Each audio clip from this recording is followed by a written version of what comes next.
In the world of Ghost City, domestic-based offenses are considered especially chaotic. In Ghost City, these crimes are investigated by an elite squad known as the Special Domestic Unit. These are their stories. Playing about the noise. Don't worry, Liam, it's just 3 more flights. Didn't somebody find the coffee yet?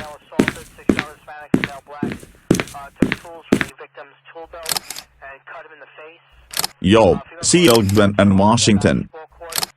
Hey kid.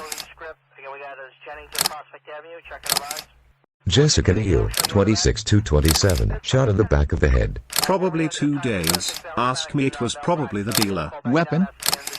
Still looking. Who shoots in the head besides dealers? The robber who gets surprised. The robber gets so surprised he leaves behind a full wallet?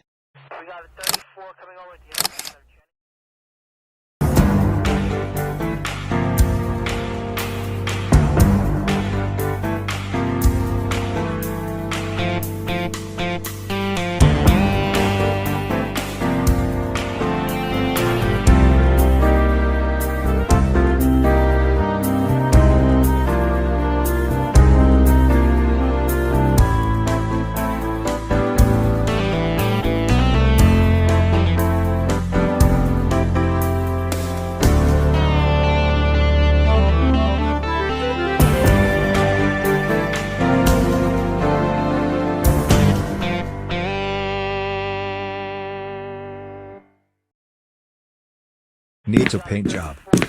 The lady's dead. If they had a decent door downstairs. I am below him in 2B. You ever talk to him? He listened to sad music. Piano stuff, Gershwin. Left early. Came home late. See anybody with him Saturday night? Saturday night, about 1:30. I'm coming back from DC. This guy tears past me.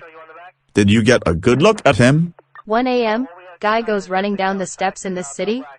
I've learned not to look. Brownstones, they're invitations to get robbed. How many sets of prints have you got? We got partials from about a dozen people. It's what you expect. Unless somebody wiped the place down. You run them? No match, none of his friends had records. Neither did he. You know what they say, live fast, die young, leave a beautiful corpse. Whoever shot this one didn't care much about beautiful. You should have seen the apartment. More trash than the victim. Not to boil your coffee or anything, but a guy fights with a burglar. He gets banged up. Not that late Ms. Neal, not a bruise, not a mark, not a scratch on the body.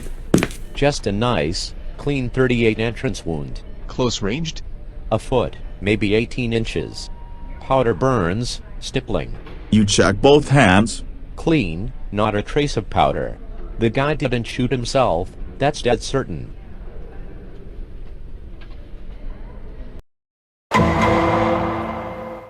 Jess was so pretty when she was born. When she was born, she had a cute face and cute eyes. Looked just like her father's. She's always been neutral and stayed out of trouble. They don't attack neutral people. I read it in the Post. Could you tell us about your daughter's friends, places she used to hang out? She kept to herself. A lot. She didn't have a lot of friends. I should go get his mail. Jessica have any, brothers? Sisters? After Jessica we didn't have any more. She was also very difficult birth and I had. Well, there were no more children. And now we've lost her. We lost her when she moved over the bridge. Personal possessions, things they found on her when she was brought in. Would you sign for them, please? Took the watch on a made-a big, heavy job. Steal. High school graduation. It cost me a week's pay. The band? It had links, tight, steel, too. She wore it to work without worry. When she first moved into the city I bought her a gun. A pistol? A 38. It was licensed. I told him to keep it next to the bed. Why didn't he defend himself? You got a big, tough girl, big enough to toss most people around like a pillow. There's always somebody bigger. Captain, The apartment looked like Beirut. And our Vic, not a bruise or a cut lip. Now if you fight like a crackhead, you're going to get hit, something. A bullet in the head. Isn't that something? How'd the prick get in? Fire escape. Nope, one door. No fire escape. Well, then, maybe we're talking about a friend here. A friend with a grudge? You got something better. Maybe you should go out, shake up the ground. Just a little bit, see who she knew. I hope to God you get the person who did it. Jess was a great worker. Any relationship problems? Jessica didn't cut around. Gambling? Not even a football pool. Did Jessica Neal hang out after work? Didn't even come to union meetings. Mr. Jordan, come on. He must have hung out with somebody. Well then, you should go ask Frank Briggs. Sometimes they had lunch together. Thanks.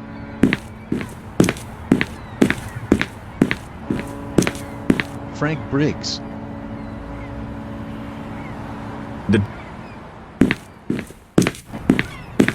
I already heard about Jessica. You a friend of hers? I knew her. Real broken up, huh?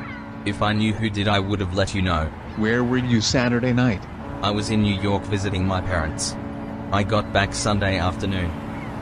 You want to see my plane ticket? We're talking murder here. Look, the night Jessica got it, she was having a drink with her friend Janet Taylor. She has a hot dog stand in downtown near Battery Street. If you guys want to find the killer and want to save Go Animate, the price of the trial, give me a call.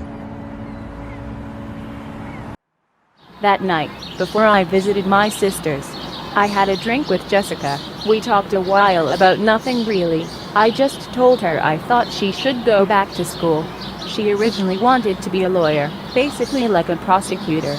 I recommended her to go university. Jessica was real smart. She knew a lot about music, she knew a lot about the law, government and politics, and she read a lot of books. Would anybody want to hurt her? Nope, nobody I can think of. Where'd she go after she left you? It's Diana, right? Listen, somebody blew your best friend's brains out with a 38, okay? She went to a bar downtown, Rick and Benson's. Look, I wasn't really like BFFs with her. I was just a good friend to her. Jessica was lesbian. You couldn't miss her. Why not? The kind of crowd we get. You know, average guys. Construction workers, grad students from GCU. East Emix neighborhood. So here's this character. Dressed kind of Charivari. Black t-shirt, gray silk jacket. You know the look. I'm cool and you're not. You ever see her with Neil? Jessica doesn't come in a lot lately. More like after work for just a simple glass. The silk jacket and Jessica were sitting over there. Couldn't hear them. Then they were gone. Silk jacket. Want to know the truth? I thought he was a hustler. Something about him. I don't know. So she was a rough trade. So they do their thing. MS Silk Jacket does it all. Sex kills the girl, then trashes the place looking for something to take. Yeah, any odds on finding him? About as good as finding true love at Rick and Benson's. I don't know. Her parents, her boss, her co-workers, her neighbors.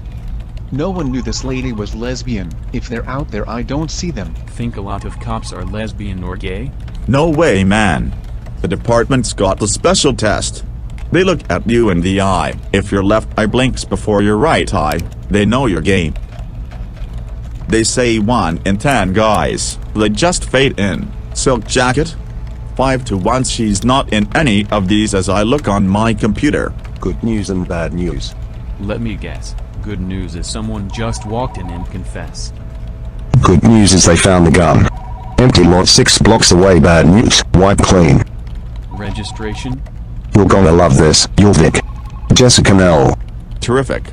Now Swanson check the security cameras of the parking lot. Reed and Taft head back to the parents' house and see if they knew that she was lesbian. Jessica was always popular with the boys. She was the captain of her cheerleading team back in high school. She was on the student council and she was homecoming queen. She hid interesting magazines under his mattress. My daughter was not homosexual.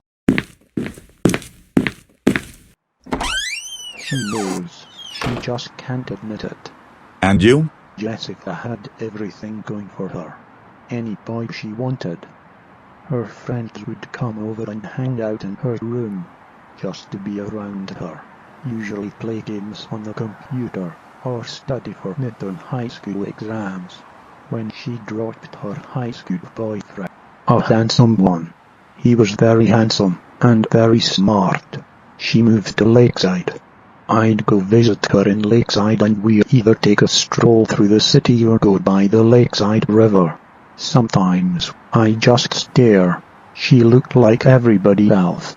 She talked like everybody else. Do you know if she brought people home a lot? I told her, you don't know what kind of nut you're meeting. There's all kinds of loonies out there. That's when I bought her the gun. What about girlfriends?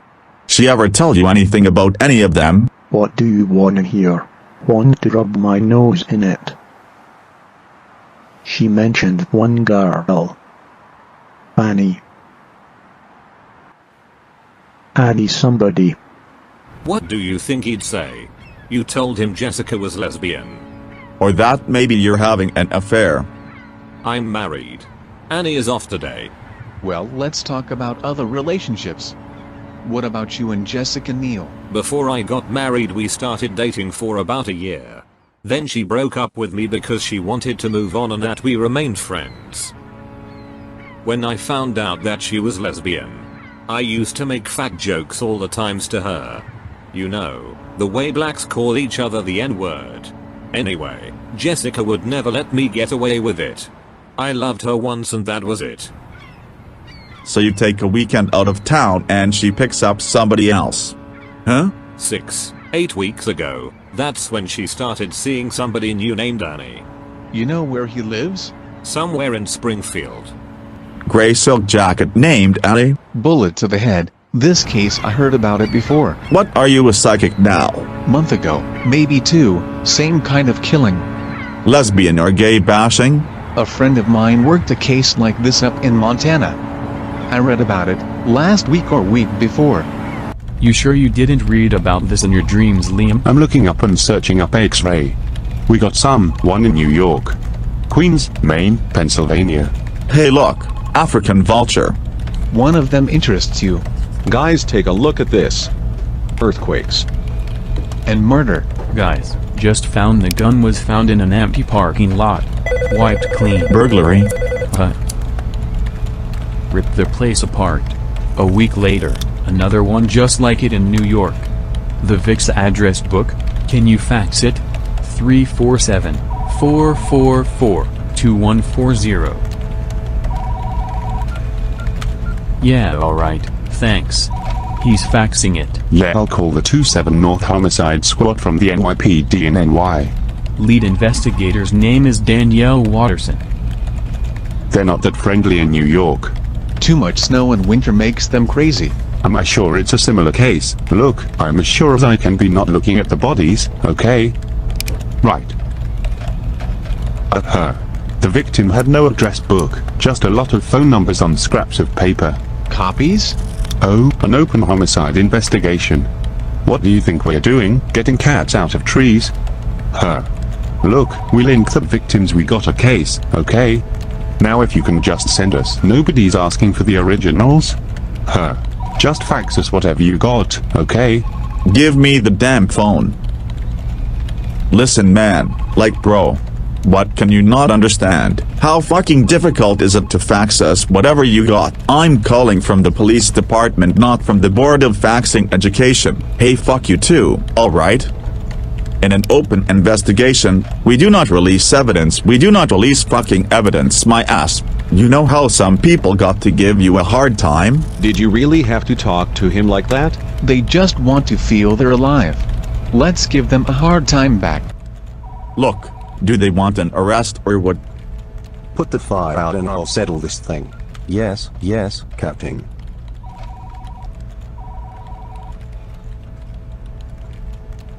Well, of course, Detective Reed has been under a little pressure on this case. Pressure? Yes, we would appreciate that very much. A courier? Well, the city is very bankrupt. But yes, I think we could spring for courier. Oh, no, no. Thank you, Captain. Can you believe that? They don't want to lose even a copy of this stuff. What's with them? You know, fellas, at what this courier is going to cost the city. I hope this works. You can cross out Annie F in Brooklyn. Still lives there, hasn't left town. And we need to eliminate anyone who couldn't be or does not currently reside or live in the Ghost City area. That's all the Angies, Ambers, Annies, all the last names with no first initials. Anybody in Pennsylvania, New York or Ghost City. Wait, well I got Pennsylvania. Start with Neil's address book. Read me off the last 4 digits. Of anyone with iPhone or mobile phone numbers. Greevy, 7965. Gradwell, 3596. Benson, 4302. Johnson, 5352. Wait a minute, hold it. That's Niels A. Johnson. Pennsylvania's got Brianna H., who lives in Ghost City and has the same phone number. And New York's got HHA Ghost City, same number. You got the odds on 3 murder victims knowing the same girl. Well. Guess what? It seems that she was in Pennsylvania and New York when the others were killed. Same days. And one on either side. And all 3 of them had her name in their address book. Not to mention Jessica Neal's new girlfriend is named Danny. Enough? Pick her up. Bust the door and then stand back, my partner, and I will go in first. It's our caller.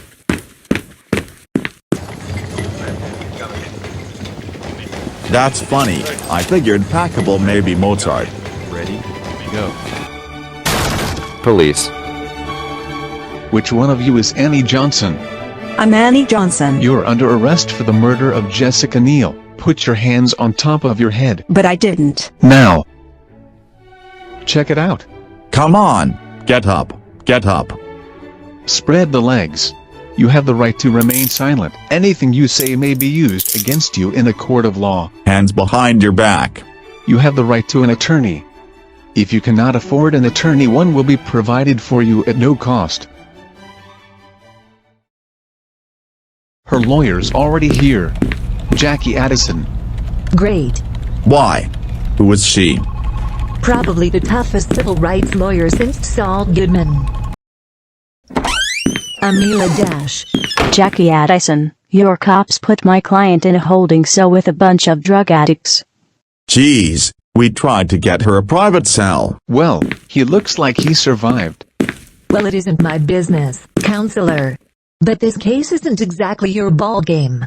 Well, how wrong you are, Miss Dash. We're building a whole new ballpark with this one. I'll allow my client to answer any questions, but I may cut this off at any time. Let's start with the Apple Watch Annie. Engraved to Jessica Neal in the back. Jessica gave it to me as a present. Just before you blew her head off. To thank me. For helping her shoot herself. You want to run the bus again? Jessica wanted help to commit suicide. Look, she had AIDS. She wanted it to look like a robbery so her mother wouldn't know. And when you went to visit Uncle Sam in New York. And Aunt Robinson? In Pennsylvania? You can't answer that. You know about them.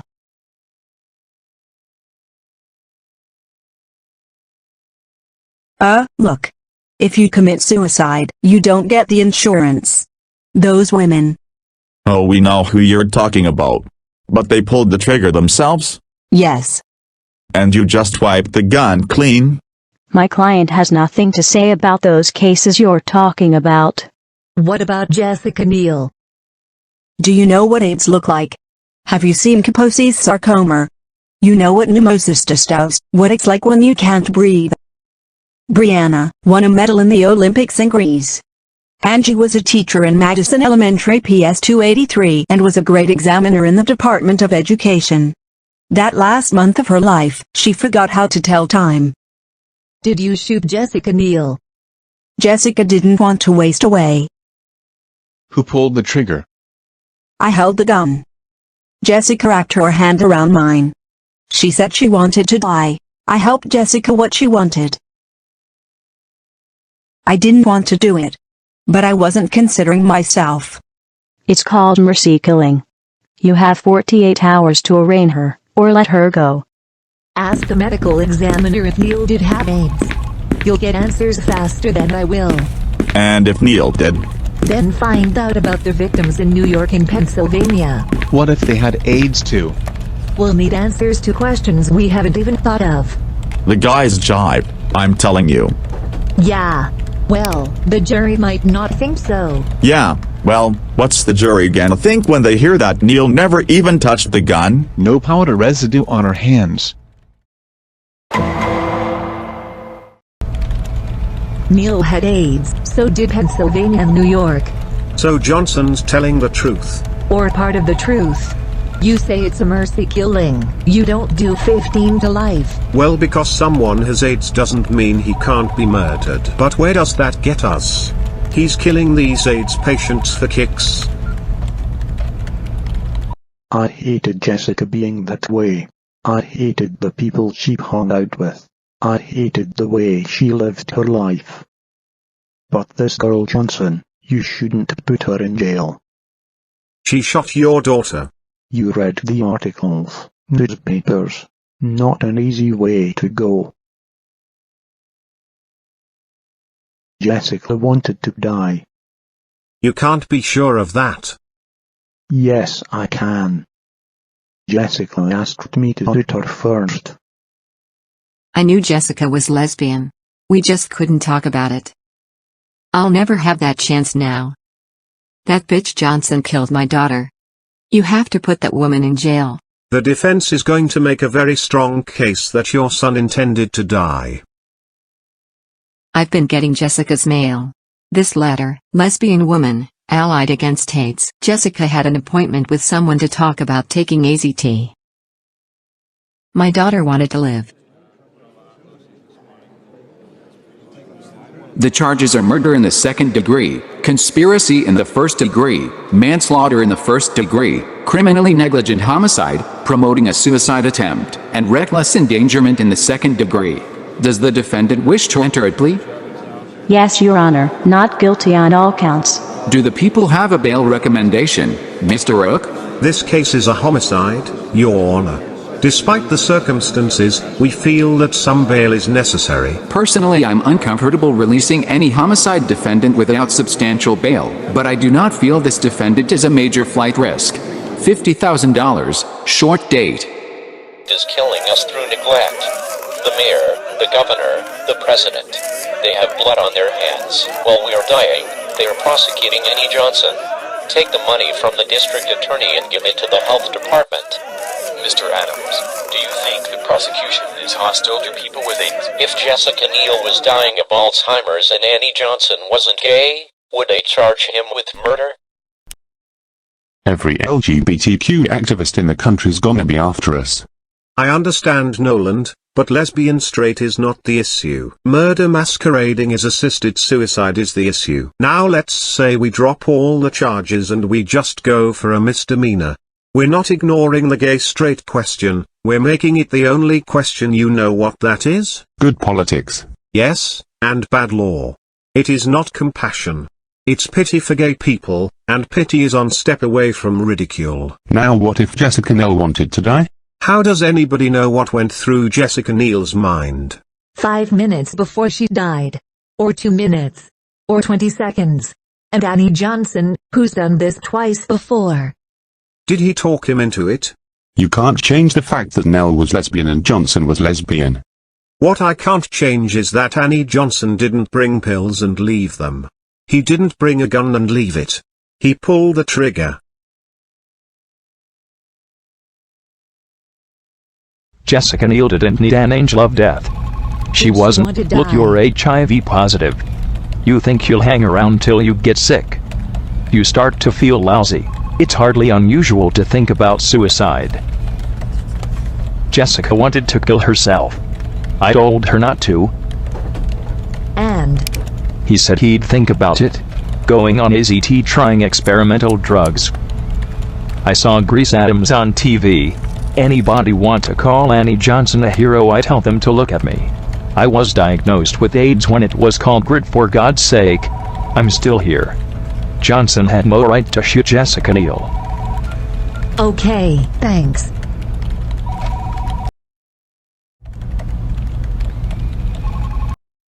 You're saying Jessica Neal might have reconsidered?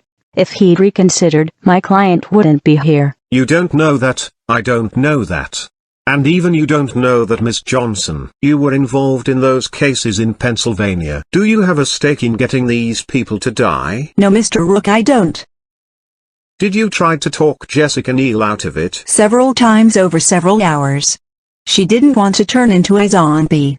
What if it were your son, Mr. Rook? If it were my son, I'd take him to every hospital in America or go animate. We'll plead to promoting a suicide. You'll plead to manslaughter 1. We'll drop the other charges. And we'll make a sentencing recommendation. Jessica Neal intended to shoot herself.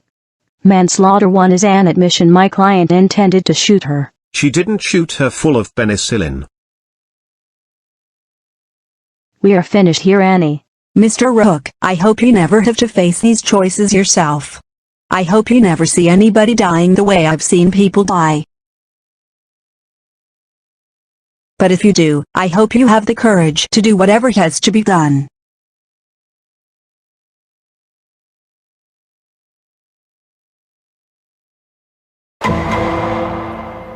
And what is your position at the hospice, Mr. Stone?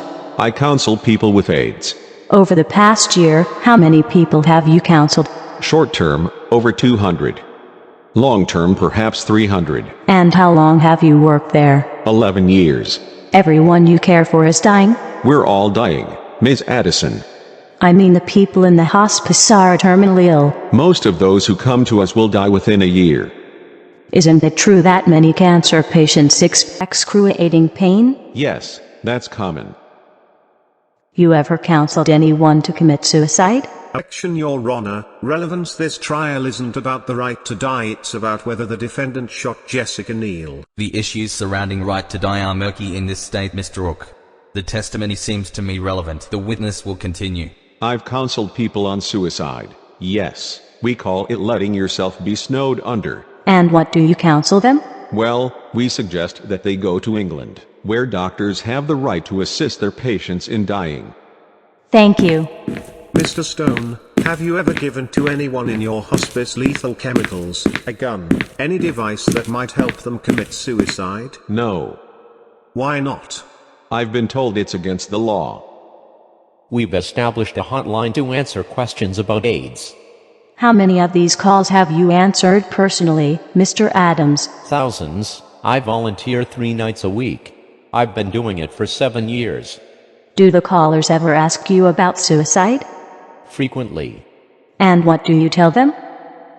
That dying of AIDS is a difficult death and that they have the right to take their own life when the pain becomes too great. Your witness, Mr. Rook. Mr. Adams, as a gay activist, you're familiar with the current state of treatment for AIDS? Reasonably. And you're aware that AZT and other drugs will prolong the life of these patients? Yes. And that people have lived with AIDS for several years? Yes, I know that, but I also know that in the end it's a gruesome death. People with AIDS do not go gently into that good night. But you also know that some gay men, out of embarrassment, might not seek treatment, and commit suicide instead. Are you in favor of that? I'm in favor of gay men taking power over their lives. No more questions, Your Honor.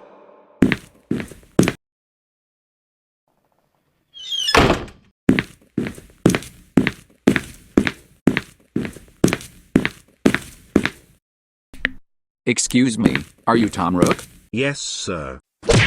You gay-bashing son of a bitch. Leave us alone to run our own lives and deaths.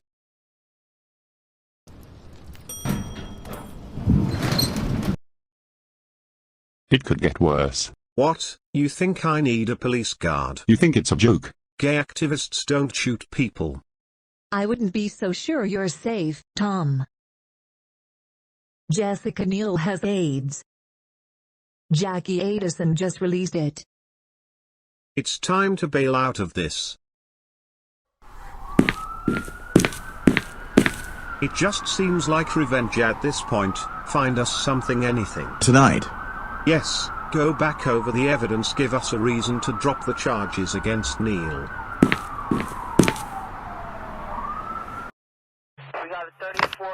So anyone got an idea of what we're looking for? Remeasure everything, distance of the body from the bed, blood markings, all of it. And reduce for prints. Make a map of where you get every print.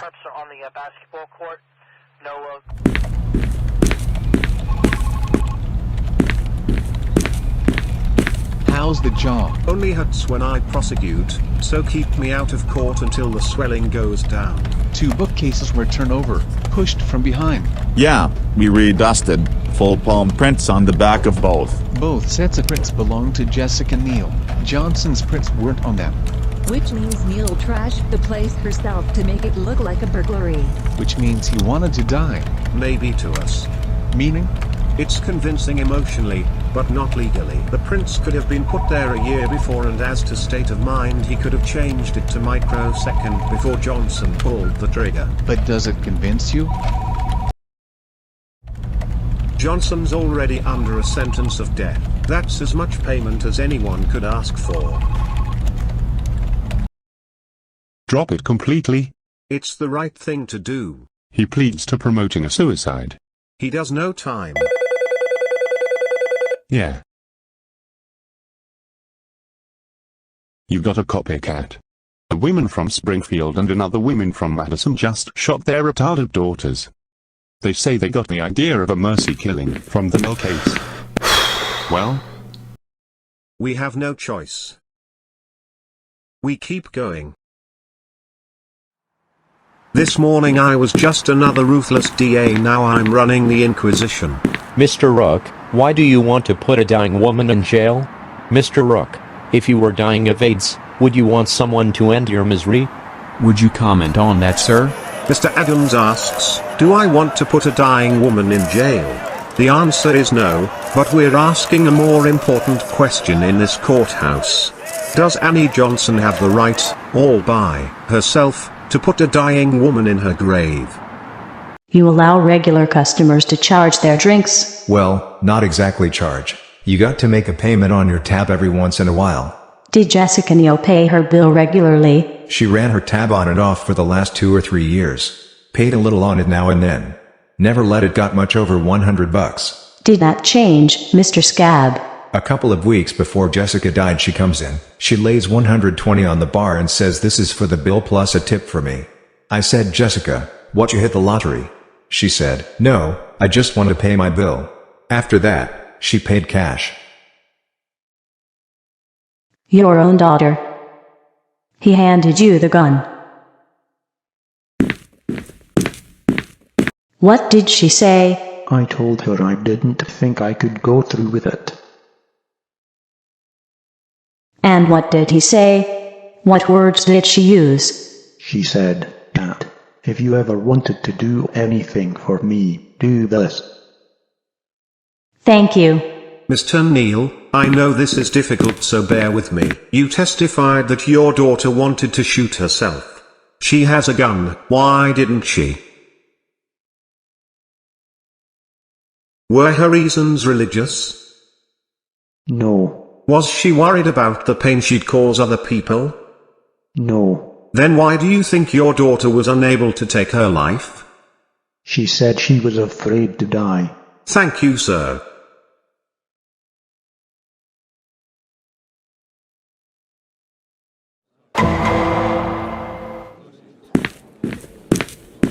Anderson is putting Johnson on the stand.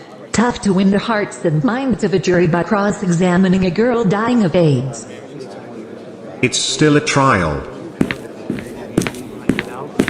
Anderly and the disease, what symptoms have you personally witnessed? Exhaustion, dizziness, the inability to hold down food. Loss of weight is the most visible symptom. And later in the disease? A friend of mine, I'd gone to college with her. She went blind and then she got pneumonia. Have you ever heard what it sounds like when somebody is drowning? That's what she sounded like, for 6 weeks. You have been diagnosed with AIDS, is that correct? Yes. What do you hope for? A cure. And if one does not come along soon enough? Hope I'll be lucky enough to find someone who will help me commit suicide. No more questions. Your witness. Ms. Johnson, who pulled the trigger on the gun? Answer the question, please, Ms. Johnson. Me. Did Ms. Neal have her hand on the gun at all? No. No more questions, Your Honor. You may step down, Ms. Johnson. Your Honor, on the basis of new information, the defense would like to call an unscheduled witness. Detective Kevin Reed. Mr. Rook? No objection, Your Honor. She has very good sources. I'd like to know who they are. Do you swear to tell the truth? The whole truth and nothing but the truth, so help you God? I do. State your name. Kevin Reed. Your Honor, I'd like Detective Reed treated as a hostile witness. So noted. Tell the jury your profession, please. I'm a detective with the Goanimate City Police Department. Detective Reed, shortly after the trial began, did you have a conversation with Assistant District Attorney Tom Rook about this case? Yes, I did. Tell us the substance of that conversation. Do I have to answer that, Judge? Yes, you do, Detective. Answer the question, Detective. Mr. Rook said he thought continuing the prosecution seemed like revenge to him. And what was his solution? Mr. Rook directed myself and Detective Taft to find a reason for him to drop the charges against Annie Johnson.